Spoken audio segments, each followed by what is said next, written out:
Hello friends, आज मैं आपके साथ लेके आया हूँ माइक्रो इकोनॉमिक्स का एक और टॉपिक जिसका नाम है कॉजेज़ और सोर्सेज ऑफ मोनोपोली पावर। तो सबसे पहले मोनोपोली पावर क्या होता है वो सिंप्लीफाइड वे में आपको बता देता हूँ। मोनोपोली पावर होता है power to control the price और मार्केट। मोनोपोलिस्ट के पास जो पावर होती है कि वो मार्केट में सप्लाई और प्राइस को कंट्रोल कर पाएगा, उसे मोनोपोली पावर कहा जाता है। अब इस मोनोपोली पावर के वजह क्या क्या है? पहली वजह, control over raw material. A firm may control the total supply of raw material that is essential for the production of some product. क्या पता जितना भी रॉ मटेरियल है सिर्फ उसी के कंट्रोल में है और किसी के पास वो रॉ मटेरियल है ही नहीं, इसलिए भी मोनोपोली हो सकती है। He may be sole owner of the natural resource. क्या पता उसी के पास वो नेचुरल रिसोर्स है और किसी के पास नहीं है। जैसे मतलब अरब कंट्रीज़ हैं, उनके पास तेल ज़्यादा और बाकियों के पास कम है, ठीक है। By controlling the key raw material और natural resources a firm can monopolize the industry and keep new competitors out. तो अगर उनके पास रॉ मटेरियल की मोनोपोली होगी किसी भी कंपनी के पास, तो वो अपने कॉम्पिटिटर को तो ऐसे ही उधेड़ देगी, कॉम्पिटिटर्स को तो आउट रखेगी क्योंकि उनके कॉम्पिटिटर्स के पास तो रॉ मटेरियल है ही नहीं। दूसरा आ जाता है patents. Patent is an exclusion right granted by the government.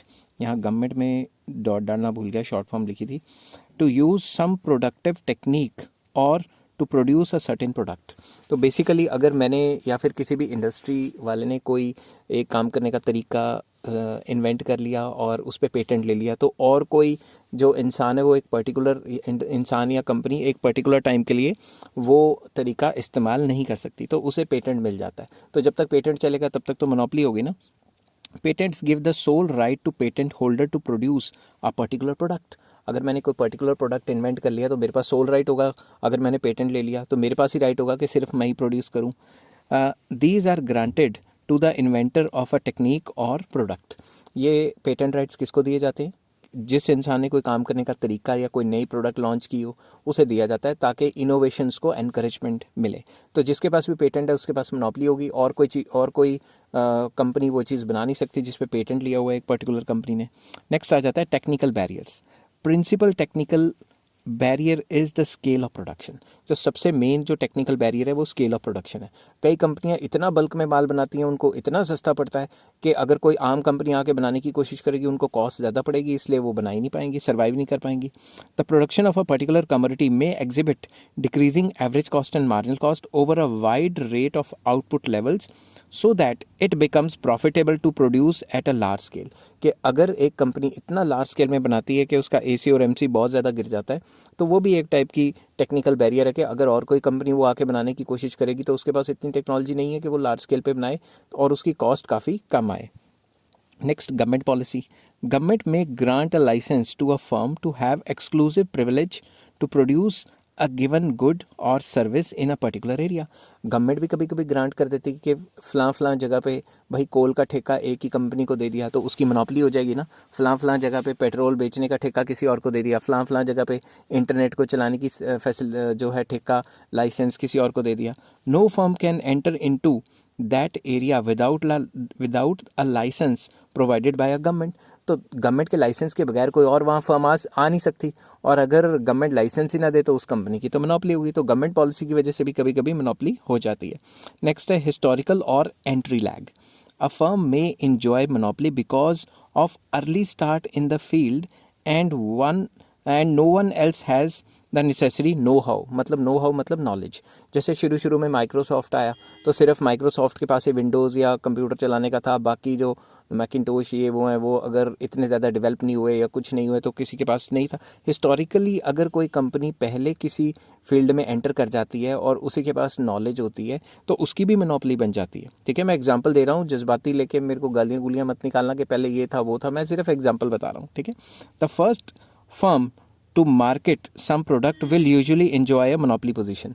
तो ज़्यादातर मोनोपोली पोजीशन उसी की होती है जो फर्स्टली एंटर होता है उस पर्टिकुलर फील्ड में, ठीक है। नेक्स्ट आ जाता है limit pricing policy. Limit pricing policy क्या होती है?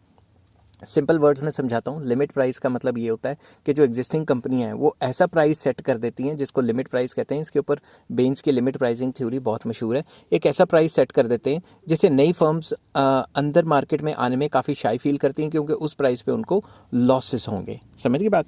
तो it is the policy which aims at prevention of new entry. ये वो पॉलिसी है जो न्यू एंट्री को प्रिवेंट करती है। This can be achieved by setting a price just below the minimum long run average cost of a possible potential एंट्रेंट। ये तब हो सकता है जब प्राइस सेट किया जाए minimum long run average cost, जो भी पोटेंशियल एंट्रेंट है उसके लॉन्ग रन एवरेज कॉस्ट का जो मिनिमम आता है उससे भी कम प्राइस रख देंगे तो उस कंपनी को तो बेच के लॉस होगा ना, तो इसलिए वो कंपनी फिर एंटर ही नहीं कर पाएगी। नेक्स्ट आ जाता है कैपिटल साइज।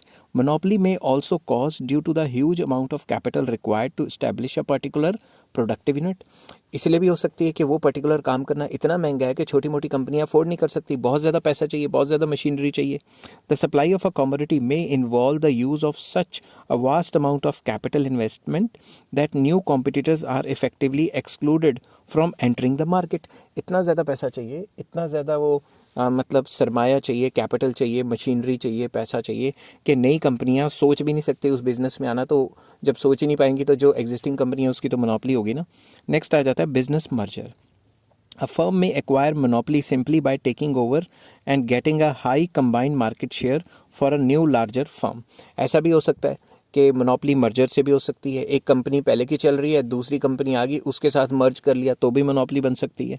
तो कोई भी बड़ी कंपनी छोटी कंपनी या अपने की बराबर कंपनी के साथ मर्जर कर लेगी और कोई और कंपनी नहीं है तो उनकी भी मोनोपोली बन सकती है। वंस यूनिफाइड होता है एक का करना, मतलब वो एक हो गई।